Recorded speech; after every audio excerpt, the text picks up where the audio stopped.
ಮಹಾಮರ್ಮದ ಬಗ್ಗೆ ಚರ್ಚೆ ಮುಂದುವರಿತಾ ಇದೆ. 3 ಕ್ಷೇತ್ರಗಳಲ್ಲಿ JDS ತನ್ನ ಅಧಿಪತ್ಯವನ್ನ ಸ್ಥಾಪಿಸುವುದಕ್ಕೆ ತಯಾರಿಯನ್ನ ಪ್ಲಾನ್ ಮಾಡ್ಕೊಳ್ತಾ ಇದೆ. ಈಗಾಗಲೇ ಮಾತುಕತೆ ನಡೆದಿದೆ. ಕುಮಾರಸ್ವಾಮಿ ಅವರು ಬೆಂಗಳೂರಿಗೆ ಆಲ್ಮೋಸ್ಟ್ ಲ್ಯಾಂಡ್ ಆಗಿದ್ದಾರೆ ಅಂತ ನಾನು ಭಾವಿಸ್ತೇನೆ. Thank you very much for the update Shweta ಅವರೇ. ಲ್ಯಾಂಡ್ ಆಗಿದ್ದಾರೆ, ಅವರು ಬೆಂಗಳೂರಿಗೆ ಬಂದಿದ್ದಾರೆ. ಮಾನ್ಯ ಮಾಜಿ ಮುಖ್ಯಮಂತ್ರಿಗಳು ಶ್ರೀಯುತ ಕುಮಾರಸ್ವಾಮಿ ಅವರು, ನನ್ನ ಪ್ರಕಾರ, ನನಗೆ ಗೊತ್ತಿರೋ ಮಾಹಿತಿ ಪ್ರಕಾರ, he may definitely will have a press meet or press conference. ಅವ್ರು ಹೇಳ್ತಾರೆ 3 ಕ್ಷೇತ್ರ ಅಂತ. ಮೇ ಬಿ ನಾನೊಂದು 10% ತಪ್ಪು ಹೋಗಿರ್ಬೋದು, ಆ ಕಡೆ ಇನ್ನೊಂದು ಕ್ಷೇತ್ರ ಎಕ್ಸ್ಟ್ರಾ ಹೇಳ್ಬೋದು ಅಥವಾ ಒಂದು ಕ್ಷೇತ್ರ ಕಡಿಮೆ ಹೇಳ್ಬೋದು. ಬಟ್ ಪಕ್ಕ ಯಾವುದು 3 ಅಂತಂದ್ರೆ ಕೋಲಾರ, ಮಂಡ್ಯ, ಹಾಸನ. ಕೋಲಾರ, ಮಂಡ್ಯ, ಹಾಸನ. ಕೋಲಾರ, ಮಂಡ್ಯ, ಹಾಸನ.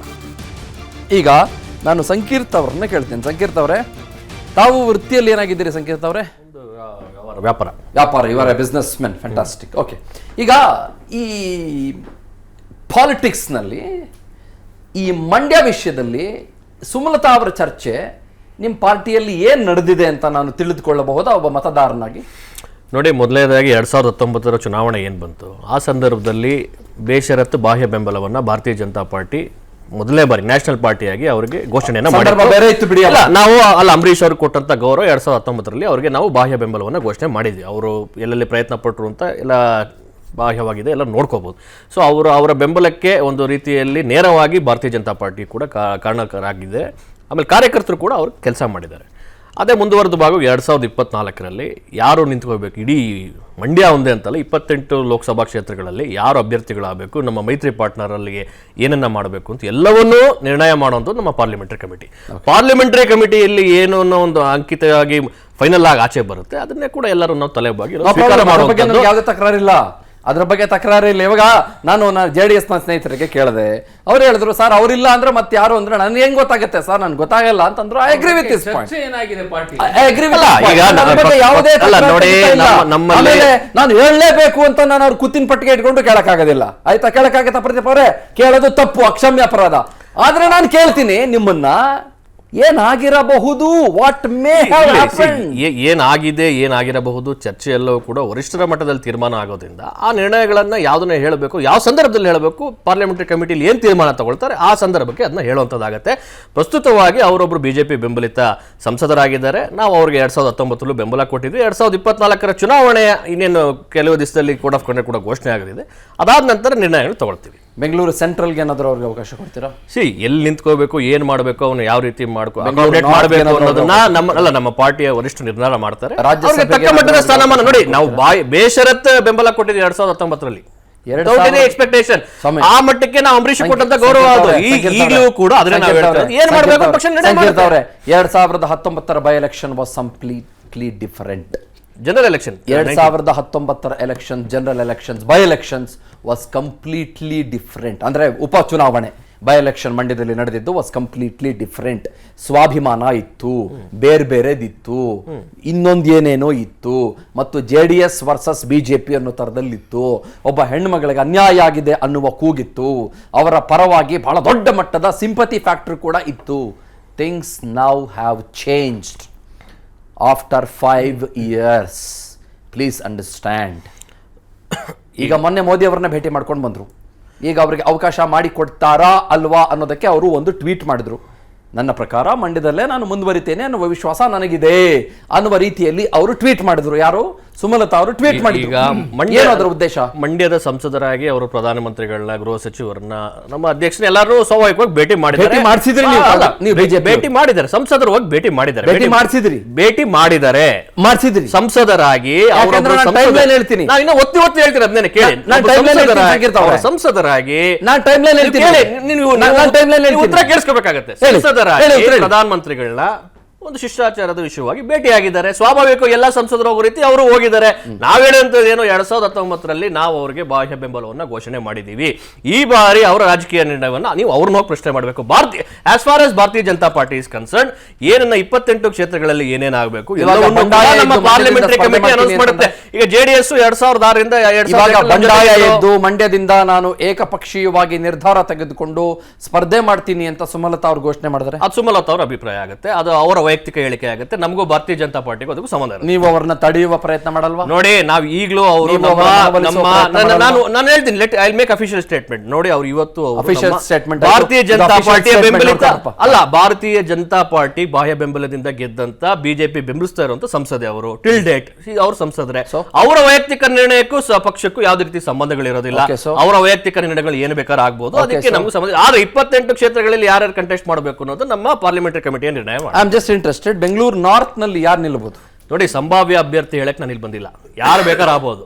ನೋಡಿ, 100 ಕೋಟಿಯಲ್ಲಿ ಯಾರೋ ಒಬ್ಬರಿಗೆ ಪ್ರಯೋಗ ಆಗುತ್ತೆ, ಇನ್ ಕೆಲವರು ಹಾಗೆ ಮುಂದುವರಿತಾರೆ, ರಿಪೀಟ್ ಆಗ್ತಾರೆ. ಸುಮಾರಷ್ಟು ನಿಮ್ಮ ರಾಜಕೀಯವಾಗಿ ನಿಮ್ಮ ಹಣೆ ಬರದಲ್ಲಿ ನಿಮಗೆ ಎಲ್ಲಿ ಅದೃಷ್ಟ ಇದೆ, ಅಲ್ಲಿ ಯಾರ್ಯಾರಿಗೆ ಅದೃಷ್ಟ ಇದೆ, ಯಾರ್ಯಾರಿದೆ, ಆಮೇಲೆ ಸೂಕ್ತ ಅಭ್ಯರ್ಥಿಗೆ ಈಗ ನಮ್ಮಲ್ಲಿ ಸೆಂಟ್ರಲ್ ಅಲ್ಲಿ ಖಂಡಿತ ಇಲ್ಲ. ನಮ್ಮಲ್ಲಿ ಪ್ರಕಾರ ನಮ್ಮ ಪಕ್ಷದ ಆಂತರಿಕ ಪ್ರಜಾಪ್ರಭುತ್ವ ಅನ್ನೋದು ಇದೆ. ಅಲ್ಲಿ ನಾವು ಸೆಲೆಕ್ಷನ್ ಅನ್ನ ಮಾಡ್ತೀವಿ, ವಾರ್ಡ್ ಮಟ್ಟದಿಂದ ಹಿಡಿದು ಯಾರ್ಯಾರು ಆಗ್ಬೇಕು, ಪದಾಧಿಕಾರಿಗಳೆಲ್ಲ ಬಂದು ಮಾಡಲ್ಲ ಅಂತ ಇದೆ. ಅವರು ಒಂದ್ಸಲಿ ಓಪನ್ ಆಗಿ ಸ್ಟೇಟ್ಮೆಂಟ್ ಕೊಟ್ಟಿದ್ರು, ನಾವು ಮಾಡ್ತಾ ಇಲ್ಲ ಅಂತ ಹೇಳಿ. ಆಮೇಲೆ ತಿರ್ಗಾ ಅದನ್ನ ಚೇಂಜ್ ಮಾಡಿದ್ರು. ಅವರೇ ಇರ್ತಾರಾ ಅಥವಾ ಬೇರೆಯವರು ಇರ್ತಾರಾ? ಅದು ನೋಡಿ ಸರ್, ಅದನ್ನ ಅವರ ಅಭಿಪ್ರಾಯವನ್ನು ಅವರು ಬಹಿರಂಗವಾಗಿ ತಿಳಿಸಿದ್ದಾರೆ. ಅದನ್ನ ಏನ್ ಮಾಡಬೇಕು ಬಿಡುವಂತದ್ದು ನಮ್ಮ ಪಾರ್ಲಿಮೆಂಟರಿ ಕಮಿಟಿ ನಿರ್ಣಯ ಮಾಡುವಂತದ್ದು. ಅಲ್ಲಿಂದ ಏನ್ ನಿರ್ಣಯ ಬರುತ್ತೆ ಅದನ್ನೆಲ್ಲ ನಾವು ಪಾಲಿಸೋದು. ಕೋಲಾರದಲ್ಲಿ ನಿಮ್ದು ಬಹಳ ಸ್ಟ್ರಾಂಗ್ ಇದೆ, ಕೋಲಾರದಲ್ಲಿ ನಿಮ್ದು ಕಂಟಿಂಜೆನ್ಸಿ ಬಹಳ ಸ್ಟ್ರಾಂಗ್ ಇದೆ. ನಿಮ್ದು ನಿಮ್ದು ಸೋತಿದ್ರು ಸಹಿತ ನೀವು ಸ್ಟ್ರಾಂಗ್ ಇದ್ರಿ ಮೊದಲಿಂದನೂ ಕೂಡ. ಅಲ್ಲಿ ಸ್ಟ್ರಾಂಗ್ ಎಮ್ಎಲ್ಎ ಕೂಡ ಒಬ್ಬರಲ್ಲಿ ಗೆದ್ದಿದ್ದಾರೆ ಅಂತ ಭಾವಿಸ್ತೇನೆ ನಾನು. ಎರಡು ಇಬ್ರೇ ಇದ್ದಾರೆ. ಮತ್ತೆ ಇನ್ನು 3 ಕ್ಷೇತ್ರದಲ್ಲಿ ನೆಕ್ ಟು ನೆಕ್ ಫೈಟ್ ಬಂದು 1,500-2,000 ಹೋಟೆಲ್ ಒಪ್ಕೋತೀನಿ. ಸೊ ಮಂಡ್ಯದಲ್ಲೂ ಅಷ್ಟೇ, ಆಗ್ಲೇ ಪತ್ರಕರ್ತರು ಹೇಳಿದ್ಗೆ, ನೀವು ಮಂಡ್ಯ ಸಿಟಿ 1,500 ಹೋಟೆಲ್ ಸೋತಿದ್ವಿ, ನಾಗಮಂಗಲ 4,000 ಹೋಟೆಲ್ ಸೋತಿದ್ದೆ ಅನ್ಕೋ ಕಾರಣ ಗೊತ್ತಾ? ಅಲ್ಲಿ ಬಿಜೆಪಿ 30,000 ಓಟ್ ತಗೋತು ಮಂಡ್ಯದಲ್ಲಿ ಫಸ್ಟ್ ಟೈಮ್. ಬಟ್ ಅಲ್ಲಿ ಬಿಜೆಪಿ 10,000, 15,000, 20,000 ಓಟ್ ತಗೊಬಿಡ್ತು ಎಲ್ಲಾ ಕ್ಷೇತ್ರದಲ್ಲೂ. ಆ ಓಟು ನಮ್ಮದೇ ಓಟು ಲಾಸ್ಟ್ ಟೈಮ್ ವಿಧಾನಸಭೆಯಲ್ಲಿ. ಅದೇ ನಮ್ಮ ಸೋಲಿಗೆ ಕಾರಣ ಆಯ್ತು. ಈಗ ನಾವಿಬ್ರು ಒಂದಾಗಿರೋದ್ರಿಂದ ಲೋಕಸಭಾ ಚುನಾವಣೆಗೆ ಯಾವುದೇ ಸಮಸ್ಯೆ ಆಗಲ್ಲ. ಅಲ್ಲಿ ನಾವು 100% ಗೆಲ್ತೀವಿ. ಸೊ ಇಲ್ಲಿ ಮಂಡ್ಯದಲ್ಲಿ ಕುಮಾರಸ್ವಾಮಿ ನಿಲ್ಬೋದಾ ಸರ್? ಕುಮಾರಸ್ವಾಮಿ ಅವರು ಈ ಕ್ಷಣಕ್ಕೆ ನನಗಿರೋ, ನಾನು ಸ್ವತಃ ಕೇಳಿದ್ದೀನಿ, ನಾನು ಹೋಗಿ ಭೇಟಿ ಮಾಡಿದಾಗ ಅವ್ರು ನಿಲ್ಲುವಂತ ಯಾವುದೇ ಪ್ರಯತ್ನ ಕುಮಾರಸ್ವಾಮಿ ನಿಲ್ಲಿಸಬಹುದಾ? ಇಲ್ಲ ಸರ್, ಅವರು ಇಲ್ಲ ಸರ್. ಅದು ಬೇರೆ ಪ್ರಯತ್ನ ಮಾಡಿದ್ವಿ ನಾವು. ಅಲ್ಲಿ ಬೇರೆ ನಾವು ಕ್ಯಾಂಡಿಡೇಟ್ಸ್ ನ ಹುಡುಕಿದೀವಿ. ಅಲ್ಲ ಅದು ಚರ್ಚೆ ನಡೀತದೆ ಸರ್. ಈಗ ಅವ್ರ ಜೊತೆ ಚರ್ಚೆ ಅನೌನ್ಸ್ ಮಾಡಕ್ಕಾಗಲ್ಲ. ಹೇಳ್ತೀನಿ ನಾನು. ಈಗ ಯಾರು ಡಾಕ್ಟರ್ ಹೇಳಿದ್ರೆ ಡಾಕ್ಟರ್ ಅಲ್ಲ, ಡಾಕ್ಟರ್ ಮಂಜುನಾಥ್ ಅವ್ರನ್ನಲ್ಲ, ಬೇರೆ ಅಭ್ಯರ್ಥಿಗಳು ಕೂಡ 1, 2, 3, 4 ನಾವು ಪ್ರಯತ್ನ ಮಾಡಿದ್ವಿ. ಹೌದಾ? ಪ್ರಯತ್ನ ಮಾಡಿ. ಈಗ ಒಂದು ರವೀಂದ್ರ ಶ್ರೀಕಂಠಯ್ಯ, 2 ನಮ್ಮ ಪುಟ್ಟರಾಜು ನಾವು ಪ್ರಯತ್ನ ಮಾಡಿದ್ದಾರೆ. ಇದಲ್ದೇನೆ ಇನ್ನೆರಡು ಅವ್ರು ಹೊರಗಡೆ ಅಂದ್ರೆ ಬೆಂಗಳೂರು ಮಂಡ್ಯ ನಿಂತ್ಕೊಳ್ಳಕ್ಕೆ ಇಷ್ಟ ಇಲ್ಲ ಅಂತಿದಾರಂತೆ. ಯಾರು ಸರ್? ಪುಟ್ಟರಾಜಣ್ಣ ಇಲ್ಲ, ಪುಟ್ಟರಾಜಣ್ಣ ಅವರು ಆಕ್ಟಿವ್ ಓಡಾಡ್ತಿದ್ರೆ ಅದೇ ಬೇಡ ಅಂತಾರಂತೆ. ಇಲ್ಲ, ದೇವೇಗೌಡರು ಕರೆದು ಮಾತಾಡಿದ್ದಾರೆ. ಇಲ್ಲ, ದೇವೇಗೌಡರು 2-3 ಸುತ್ತ ಮಾತುಕತೆ ಮಾಡಿದ್ದಾರೆ. ಅವ್ರ ನೇತೃತ್ವದಲ್ಲೇ 2-3 ಸಭೆಗಳನ್ನ ಗೌಡ್ರು ಮನೆ. ಅವ್ರನ್ನೇ ಆಗ್ತೀರೇನು ಮಂಡ್ಯದಲ್ಲಿ? ಇಲ್ಲ ಸರ್, ಅದು ಇನ್ನು ತೀರ್ಮಾನ ಆಗಿಲ್ಲ. ಅದಲ್ಲದೆ ಇನ್ನು 2 ಹೆಸರುಗಳನ್ನು ಚಾಲ್ತಿ ಮಾಡಿ ಅದನ್ನ ಈಗ ಹೇಳಲ್ಲ, ಅದು ಹೇಳ್ತೀರಿ. ಚರ್ಚೆ ನಡೀತಾ ಇದೆ. ನಾವು ಉಳಿದ ಹೆಸರುಗಳು ಚರ್ಚೆಲ್ಲೇ ಇರೋದು. ಇದಲ್ಲ, ಅವ್ರು ರಾಜಕೀಯ ಕ್ಷೇತ್ರದಲ್ಲೇ ಇಲ್ಲ, ಹೊರಗಡೆ ರಾಜಕೀಯ ಕ್ಷೇತ್ರದೇ ಇಲ್ಲ, ಹೊರಗಡೆ ತರ್ತಾ ಇದ್ದೀರಾ. ಬೇರೆ ಕ್ಷೇತ್ರದಿಂದ ಹಾಕುವಂತ ಪ್ರಯತ್ನವನ್ನ ನಾವು ಮಾಡ್ತಾ ಇದೀವಿ. ಚರ್ಚೆ ನಡೀತಾ ಇದೆ, ಅದು ಆಗುತ್ತೆ ಸರ್. ಅದು ಇನ್ನೊಂದು ವಾರ ನಿಮ್ ಬಿಟ್ಟು ನಾವೇನ್ ಮಾಡಕ್ಕಾಗಲ್ಲ ಸರ್. ನಿಮ್ಮನ್ನ ಮೀಡಿಯಾ ಬಿಟ್ಟು ಮಾಡಕ್ಕಾಗತ್ತಾ? ಆಗುತ್ತೆ ಸರ್. ದರ್ಶನ್ ತಗೊಂಡ್ ಬರ್ತೀರಾ? ಇಲ್ಲ ಸರ್, ಬೇರೆ ಪ್ರಯತ್ನ ಮಾಡಿದೀವಿ. ಒಂದು ಪ್ರಯತ್ನ ಮಾಡ್ತಾ ಇದೀವಿ. ಆಗುತ್ತೆ, ಖಂಡಿತ ಆಗ್ತದೆ. ಒಂದು ಪ್ರಯತ್ನ ಮಾಡ್ತಾ ಇದ್ದೀರಿ. ಒಂದು ನಿಮಿಷ. ಸೊ ಒಂದು ಡಾರ್ಕ್ ಹಾರ್ಸ್ ತರ್ತಾ ಇದೀರಿ. ಅದಿಲ್ಲ, ನೋ ಸರ್, ಆತರ ಇಲ್ಲ ಸರ್. ನಾವು ಆ ಫೆಮಿಲಿಯರ್ ಫೇಸೇ ಅಲ್ಲಿಗೆ. ಅದ್ರ ಹೇಳ್ತೀನಿ ನಾನು ನಿಮ್ಗೆ, ಸಮಯ ಬಂದಾಗ ಹೇಳ್ತೀವಿ. ಫೆಮಿಲಿಯರ್ ಫೇಸೇ ಗೊತ್ತಿರ್ತಕ್ಕಂಥವ್ರೆ, ಮಂಡ್ಯದವ್ರೆ. 2-3 ಹೆಸರುಗಳನ್ನ ನಾವು ಇಟ್ಕೊಂಡಿದ್ವಿ. ಅದು ಕುಮಾರಣ್ಣ ಅವರು ಚರ್ಚೆ ಮಾಡ್ತಾ ಇದಾರೆ. ಆಗುತ್ತೆ ಸರ್. ಒಂದು ವಾರದಲ್ಲಿ ಹೇಳ್ತೀವಿ ಸರ್. ನೀವೇನು ಸ್ಟಾರ್ ಚಂದ್ರು ನಿಲ್ಲಿಸ್ತೀರಾ? ಆಗ್ಲೇ ಅವರು ಬಹಳ ಜಾಸ್ತಿ ಇದೆ, ಕೆಲಸ ಸ್ಟಾರ್ಟ್ ಮಾಡ್ಬಿಟ್ಟಿದ್ದಾರೆ ಅನ್ಸುತ್ತೆ. MLA ಕೂಡ ದುಡ್ಡಿನ ಸ್ಟಾರ್ ತುಂಬಾ ಇರಬೇಕು ಅವ್ರ. ಸರ್, ಈಗ ನನ್ನ ಫಸ್ಟ್ ಒಪಿನಿಯನ್ ಏನ್ ಗೊತ್ತಾ? ಸೆಕೆಂಡ್ ತಗೊಂತೀನಿ. ಸ್ಟಾರ್ ಚಂದ್ರು ನಿಲ್ಲಿಸ್ತೀರಾ? ಮೋಸ್ಟ್ಲಿ ಅವರೇ ಸರ್. ಯಾಕಂದ್ರೆ ಒಬ್ರು MLA ಅವ್ರನ್ನ ಕರ್ಕೊಂಡೋಗಿ ಕ್ಯಾನ್ವಾಸ್ ಮಾಡ್ತಾ ಇದ್ದಾರೆ. ನೋಡಪ್ಪ ಬಂದ್ರು ಇವರು ಸ್ಟಾರ್ ಚಂದ್ರು ಅಂತೇಳಿ, ವೆಂಕಟರಮಣ ಅಂತ ಹೇಳಿ ಕರ್ಕೊಂಡೋಗಿ ನಿಮ್ಮ ಟಿವಿಗಳೆಲ್ಲ ನೋಡಿದೆ ನಾನು. ಸೊ ಒಬ್ಬ MLA ಅವರು ಅವ್ರಿಗಷ್ಟು ಮಾಹಿತಿ ಇಲ್ಲ. ನಮ್ದು ಒಂದೇ ಟಿವಿ ಇರೋದು, ಬೇರೆ ಟಿವಿಗಳು ಗೊತ್ತಿಲ್ಲ ನನಗೆ. ಹೇಳಿ. ಸೊ ಹಾಗಾಗಿ ಅಷ್ಟು ಮಾಹಿತಿ ಇಲ್ಲದೆ ಒಬ್ರು MLA ಹಂಗೆ ಮಾಡೋಕ್ಕೆ ಸಾಧ್ಯ ಇರಲ್ಲ ಅಂತ ನಾನು ಅನ್ಕೊಳ್ತೀನಿ ಸರ್. ತುಮಕೂರಲ್ಲಿ ಮುದ್ದನ್ಮೇಗೌಡ ನಿಲ್ಲಿಸ್ತೀರಾ? ಸರ್, ಅಲ್ಲಿ ತುಮಕೂರಲ್ಲಿ ಕೂಡ ಮುದ್ದನ್ಮೇಗೌಡರು ಇವಾಗ ಸಾಯಂಕಾಲ 4 ಗಂಟೆಗೆ ಜಾಯ್ನ್ ಆಗಿದ್ದಾರೆ. ಗುಡ್. ಅಲ್ಲೂ ಬೇರೆ ಬೇರೆ ಹೆಸರುಗಳಿದೆ. ಆಮೇಲೆ ಅಲ್ಲಲ್ಲ, ಅಲ್ಲೂ ಮೋಸ್ಟ್ ಪ್ರಾಬಬ್ಲಿ ಮುದ್ದನ್ಮೇಗೌಡ್ರೆ ಸರ್. ನನಗೆ ಬಹಳ ಜನ ಹಿರಿಯರಿದ್ರು, ಬಹಳ ಜನ ದೊಡ್ಡ ದೊಡ್ಡವರಿದ್ರು, ಯುವಕರಿದ್ರು, ಒಂದು ಯೂತ್ ಪಾರ್ಟಿ ಇತ್ತು, ಯೂತ್ ವಿಂಗ್ ಇತ್ತು, ಹಂಗಿಂದಂಗೆ ಹಿಂಗಿಂದಂಗೆ ಹಂಗಿಂದಂಗೆ. ಅದೇ ನಮ್ಮ ಇವರು ನಿಖಿತ್ ಮೌರ್ಯ ಅವ್ರದ್ದಿತ್ತು. ಮತ್ತೆ ನಮ್ಮ ಮುರಳೀಧರ್ ಹಾಲಪ್ಪ ಇದ್ರು. ಮುರಳೀಧರ್ ಹಾಲಪ್ಪ ಅವರು ಫ್ರಂಟ್ ರೇಸ್ ಅಲ್ಲಿ ಇತ್ತು ನನಗೆ ಗೊತ್ತಿರೋ ಹಾಗೆ. ಎಲ್ಲ ಇದಾವೆ. 4-5 ಕೆಲಸ ಮಾಡ್ಕೊಂಡು ನೀವು ಒಂದು ಮಾತು ಹೇಳಿದ್ರಿ ಆಗ್ಲೇನೆ, ಈ ಕುಮಾರಸ್ವಾಮಿ ಅವರು ಏರ್ಪೋರ್ಟ್ ಅಲ್ಲಿ ಬಂದಿದ ತಕ್ಷಣ ಪ್ರೆಸ್ ಖಂಡಿತ ಮಾಡಲ್ಲ. ಯಾಕೆಂತ ಏರ್ಪೋರ್ಟ್ ಅಲ್ಲಿ ಬಂದಿದ ತಕ್ಷಣ ಮಾಡ್ತಾರೆ ಅಂತ ಹೇಳಪ್ಪ, ನಾಳೆ ಮಾಡ್ಬೋದು. ನಾನು ನಾಳೆನೂ ಮಾಡಲ್ಲ. ನಮ್ಮ ಕರ್ನಾಟಕದ ಎಲೆಕ್ಷನ್ ಭವಿಷ್ಯ ಹೇಳ್ತೀರಾ, ಲಾಸ್ಟ್ ಸ್ಟೇಜ್ ಇರಬೇಕು. ಏನ್ ಭವಿಷ್ಯ ಹೇಳ್ತೀರಾ ನೀವು? ನಾಳೆ ಮಾಡಲ್ಲ. ರಾಜಕೀಯ ಹೇಳ್ತಾ ಇದೀನಿ ಸರ್, ಭವಿಷ್ಯ ಹೇಳ್ತಾರೆ. ಮತ್ತೆ ಅದಂಗೆ ಹೇಳ್ತೀರಿ ನೀವು? ಹೇಳ್ತೀನಿ ಕೇಳಿ. ಯಾವತ್ತು ಯಾವ್ದೋ ಭವಿಷ್ಯ ನಂಬಲ್ವಲ್ಲ. ನ್ಯಾಷನಲ್ ಮೌಢ್ಯ ನಿಷೇಧ ಕಾಯ್ದೆ ಅಂತ ನಾನು ತುಂಬಾ ನಂಬ್ತೀನಿ ಸರ್. ನೀವು ನಂಬ್ತೀರಾ? ನಾನು ಎಷ್ಟು ಜ್ಯೋತಿಷಗಳು ಎಲ್ಲರನ್ನು ಭೇಟಿ ಮಾಡ್ಬೇಕು. ಓ ಹಂಗ ನೋಡಿ, ಕಾಂಗ್ರೆಸ್ ನಲ್ಲಿ ಒಳಗೊಳ್ಳುವಿಕೆ ಹೆಂಗಿದೆ ನೋಡಿ, ಬಹಳ ಹೆಂಗಿದೆ ಒಳದೊಂದುಗಳು ಕಾಂಗ್ರೆಸ್ ನಲ್ಲಿ. ಕಾಂಗ್ರೆಸ್ ನಾನು ಹಿಂದೂ, ನಾನು ಕಾಂಗ್ರೆಸ್ ಅಲ್ಲೇ ಹಿಂದೂ ವಿಂಗ್ನ ಸ್ಟಾರ್ಟ್ ಮಾಡಿ ಅಂತೇಳಿ ಮೈಸೂರು ಭವಿಷ್ಯ ನಮ್ಮವ್ರು. ಯಾಕೆ ಸರ್ ನೀವು ಮಂತ್ರಿ ಮಾಡಲಿಲ್ಲ? ನಮ್ಮ ಯಾರನ್ನ ಸರ್? ತಮ್ಮನ್ನ. ನನ್ನ ಟೈಮ್ ಬರ್ಬೇಕು ಆಗತ್ತೆ ಸುಮ್ಮನೆ. ನಾನು ಮಂತ್ರಿ ಸಾಯಲ್ಲ. ಯಾವ ಭವಿಷ್ಯ ಹೇಳಿಲ್ವಲ್ಲ, ಹೇಳಿದಾರೆ. ಯಾಕಂದ್ರೆ ನೀವು ಬಹಳ ಅರ್ಹತೆ ಇದೆ. ಧರ್ಮಸೇನ ಅವರೇ, ಕಾಂಗ್ರೆಸ್ ನಲ್ಲಿ ಇದ್ಕೊಂಡು ನಾನು ಹಿಂದೂ ಹಿಂದೂ ಹಿಂದೂ ಹಿಂದೂ ಅಂತ 4 ಸಲ ಪ್ರತಿಪಾದಿಸಿಕೊಳ್ಳುವ ಅನಿವಾರ್ಯತೆ ಯಾಕೆ ಅವಾಗ ಬಂದ್ಬಿಡುತ್ತೆ ಅಂತ. ಯಾರಿಲ್ಲ ಸರ್.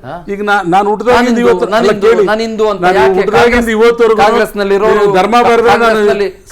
ಕಾಂಗ್ರೆಸ್ ನಲ್ಲಿ ಲಕ್ಷಾಂತರ ಕಾರ್ಯಕರ್ತರು ಈ ಪ್ರತಿಪಾದಿಸಿಕೊಳ್ಳುವ ಅನಿವಾರ್ಯತೆ ಒಂದೇ ಒಂದು ಸ್ವಲ್ಪ ಸಮಸ್ಯೆ ಕೇಳಿ. ಕರ್ನಾಟಕದಲ್ಲಿ ಯಾಕಂದ್ರೆ ಒಂದೇ ಒಂದು ನ್ಯಾಚುರಲಿ ಅವರ ಹಿಂದೂ. ಒಂದ್ ನಿಮಿಷ ಕೇಳಿ. ಕರ್ನಾಟಕದಲ್ಲಿ ಬುದ್ಧಿಸಂ ಹುಟ್ಟಿದ್ದೆ ಎನ್ರಾಚಯ್ಯನವರಿಂದ, ನಮ್ಮ ತಂದೆಯಿಂದ. ಬುದ್ಧಿಸಂ ಇಲ್ಲಿ ಪ್ರಾರಂಭ ಮಾಡಿದ್ರು ಕೂಡ ನಾನು ಹಿಂದೂಯಿಸಂ ನಿಮ್ ತಂದೆಯವ್ರ ಬಗ್ಗೆ ನಾನು ಬಹಳ ಓದಿದ್ದೀನಿ, ಬಹಳ ಕಲ್ತಿದ್ದೀನಿ. ನಿಮ್ ತಂದೆಯವ್ರ ಬಗ್ಗೆ ಕಾರ್ಯಕ್ರಮಗಳನ್ನು ಮಾಡಿದೀನಿ. ನಿಮ್ಗೇನ್ ಗೊತ್ತಿಲ್ಲದೆ ಇದೆ ಅದು? ನಿಮ್ಗೆ ಗೊತ್ತಿಲ್ವಾ? ಅದು ಗೊತ್ತಿದೆ. ದೊಡ್ಡ ದೊಡ್ಡ ಕಾರ್ಯಕ್ರಮಗಳನ್ನು ಮಾಡಿದ್ದೀನಿ ನಾನು. ಅವ್ರ ಬಗ್ಗೆ ಬಹಳ ರೆಸ್ಪೆಕ್ಟ್, ಗೌರವ ಎಲ್ಲವೂ ಕೂಡ ಇಟ್ಕೊಂಡಿದ್ದೀನಿ. ಈಗ ತುಮಕೂರಿನಲ್ಲಿ ನೀವು ಸೋಮಣ್ಣ ಕೊಡ್ತೀರಾ? ಈಗ ನೋಡಿ, ಒಂದು ವಿಷಯವನ್ನ ಕ್ಲಾರಿಫೈ ಮಾಡ್ಬಿಡ್ತೀನಿ ನೋಡಿ ಚಂದನ್ ಅವರೇ. ಯಾವ ಕ್ಷೇತ್ರದಲ್ಲಿ, ಯಾವ ಲೋಕಸಭಾ ಕ್ಷೇತ್ರದಲ್ಲಿ ಯಾರು ಅಭ್ಯರ್ಥಿ ಆಗಬೇಕು ಅನ್ನೋಕೆ ನಮ್ದು ಇಂಟರ್ನಲ್ ಡೆಮಾಕ್ರಸಿ ಇದೆ. ಇಂಟರ್ನಲ್ ಡೆಮಾಕ್ರಸಿಯಲ್ಲಿ ಅಲ್ಲೂ ಕಾರ್ಯಕರ್ತರು ಎಲ್ಲರೂ ಮಾಡ್ತಾರೆ. ನಮ್ದು ಪ್ರೊಸೀಜರ್ ಇದೆ. ಏನೋ ಏಕ್ದಮ್ ತಗೊಂಡೋಗಿ ಪ್ಯಾರಾಶೂಟ್ ಡ್ರಾಪ್ ಮಾಡಲ್ಲ ನಾವು. ನೋಡಿ, ನಮ್ದು ಇಂಟರ್ನಲ್ ಡೆಮಾಕ್ರಸಿ ಇದೆ. ಬಂದು ನಾವು ಅದನ್ನ ಕಮಿಟಿಗೆ ಹೋಗಿ ಅನೌನ್ಸ್ ಮಾಡೋದು. ಸಂಕೀರ್ತ್, ನಿಮಗೆ ಇಂಟರ್ನಲ್ ಡೆಮಾಕ್ರಸಿ ಇದೆ, ನನಗೆ ಈ ದೇಶ ಕೊಟ್ಟಿರೋ ಡೆಮಾಕ್ರಸಿ ಇದೆ. ನಾವು ಅದೇ ಪ್ರಜಾಪ್ರಭುತ್ವ ವ್ಯವಸ್ಥೆ ನಾವು ನನಗೆ ಈ ದೇಶ, ಈ ಸಂವಿಧಾನ, ಈ ಪ್ರಭುತ್ವ ಕೊಟ್ಟಿರುವ ಡೆಮಾಕ್ರಸಿ ನನಗೂ ಇದೆ, ನಿಮಗೂ ಇದೆ, ಪ್ರದೀಪ್ ಅವ್ರಿಗೂ. ಹಾಗಾಗಿ ನನಗಿರುವ ಡೆಮಾಕ್ರಸಿಯಿಂದ ನಾನು ನಿಮ್ಮನ್ನ ಪ್ರಶ್ನೆ ಕೇಳ್ತೀನಿ, ನಿಲ್ಲಿಸುವ ಚಾನ್ಸಸ್ ಇದೆಯಾ? ಈಗ ಸೋಮಣ್ಣವ್ರ ಪ್ರಶ್ನೆ ಕೇಳಿದಾಗ ಇಂಟರ್ನಲ್ ಡೆಮಾಕ್ರಸಿ ಇದೆ ಸೋಮಣ್ಣ ಇಲ್ಲ ಅಂತಂದ್ರೆ ನನಗೆ ಗೊತ್ತಿಲ್ಲ. ಅಲ್ಲಿ ಬಿಜೆಪಿ ಅಭ್ಯರ್ಥಿ ಕೇಳ್ತಾ ಇಲ್ಲ. ಬಿಜೆಪಿ ಅಭ್ಯರ್ಥಿ ಯಾರಾಗಬೇಕು ಅಂತ ಹೇಳಿದ್ರು ಪಕ್ಷ ನಿರ್ಣಯ ಯಾರಾಗ್ಬೋದು, ಯಾರು ಬೇಕಾದ್ರೂ ಆಗ್ಬೋದು. ಬಿಜೆಪಿ ಕಾರ್ಯಕರ್ತರು ಯಾರೊಬ್ರು ಹಾಗೆ ಆಗ್ತಾರೆ, ಬಿಜೆಪಿ ಪದಾಧಿಕಾರಿ ಯಾರೊಬ್ರು ಹಾಗೆ ಆಗ್ತಾರೆ. ಅದನ್ನ ನಿರ್ಣಯ ಮಾಡೋದು ಪಾರ್ಲಿಮೆಂಟ್ ಫ್ರಂಟ್ ರನ್ನರ್ಸ್. ನೋಡಿ, ನಾನೊಬ್ಬ ಪಕ್ಷದ ವಕ್ತಾರನಾಗಿ ನಾನು ಹೇಳೋದಿಲ್ಲ. That is your coining term, that is not my party coining term. So front runner ಅವೆಲ್ಲ ನೀವ್ ಹೇಳಿ. ನಾನ್ ನೋಡಿ ಪಕ್ಷದ ಕಾರ್ಯಕರ್ತರು ನಿಂತ್ಕೋತಾರೆ, ಅವ್ರಿಗೆ ಪರ ಕೆಲಸ ಮಾಡೋದು ಭಾರತೀಯ ಜನತಾ ಪಾರ್ಟಿ. ಹಿಂದ್ಗಡೆ ರನ್ ಮಾಡ್ತಿರೋ ಯಾರನ್ನ ಆಗ್ಲಿ ಭಾರತೀಯ ಜನತಾ ಪಾರ್ಟಿ ನಿಂತ್ಕೋತಾರೆ, ಭಾರತೀಯ ಜನತಾ ಪಾರ್ಟಿ ಅಭ್ಯರ್ಥಿ ಗೆಲ್ತಾರಲ್ಲಿ. ಮೈಸೂರಲ್ಲಿ ಕೃಷ್ಣರಾಜ್ಯದಲ್ಲಿ ಶ್ರೀವತ್ಸ ಅವರು MLA ಆಗ್ತಾರೆ, ಅವ್ರು ಕ್ಯಾಂಡಿಡೇಟ್ ಆಗ್ತಾರೆ. ಅವ್ರ ಅಂತ ಅಸಮಿಗಳು ಬಿಜೆಪಿ ಅವರು ಏನೋ ಪ್ಯಾರಾಚೂಟ್ ಡ್ರಾಪ್ ಮಾಡಬಹುದು. ಅನುಕ್ಷಣದ ಸುದ್ದಿಗಳಿಗಾಗಿ ವಿಸ್ತಾರ ನ್ಯೂಸ್ ಯೂಟ್ಯೂಬ್ ಚಾನೆಲ್ ಸಬ್ಸ್ಕ್ರೈಬ್ ಮಾಡಿ. ಹೊಸ ಸುದ್ದಿಗಳ ನೋಟಿಫಿಕೇಶನ್ಗಾಗಿ ಬೆಲ್ ಐಕಾನ್ ಕ್ಲಿಕ್ ಮಾಡಿ. ಲೇಟೆಸ್ಟ್ ಅಪ್ಡೇಟ್ಸ್ಗಾಗಿ www.vistaranews.com ವೆಬ್ಸೈಟ್ಗೆ ವಿಸಿಟ್ ಮಾಡಿ. ಅಂಗೈಯಲ್ಲೇ ಜಗತ್ತಿನ ಸುದ್ದಿ ತಿಳಿಯಲು ವಿಸ್ತಾರ ನ್ಯೂಸ್ ಕನ್ನಡ ಆಪ್ ಡೌನ್ಲೋಡ್ ಮಾಡಿ.